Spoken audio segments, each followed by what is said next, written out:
បានឃើញខ្លួនលំដាយមកចាប់ខ្លួននៅឯណាចង់ឃើញចង់យល់ចង់ស្គាល់ទាំងត្រាតាមចឹងគុណជាលយ៉ាណាទេ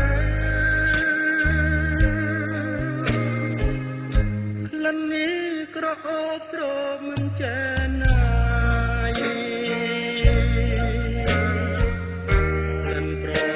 ចាំកាយរបងស្រីពេល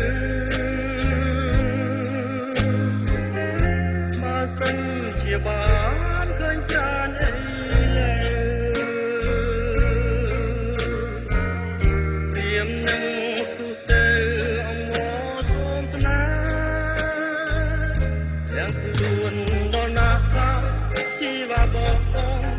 តាបំណងអូនដេញតាត្រៀមខំត្រាច់តាថាមានស្នានៅតែស្ងាត់ព្រៀងលឺໄວជាតិនេះប្រាថ្នាស្នេហាម្ចាស់ក្លាកែវឲ្យបើសិនអូនមិនប្រណេនោះមិនជារៀមក្រំព្រាមលូរៃ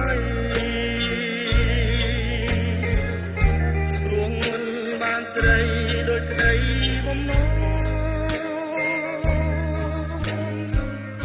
ពួកអូនអាណិតដល់ចិនរៀមរា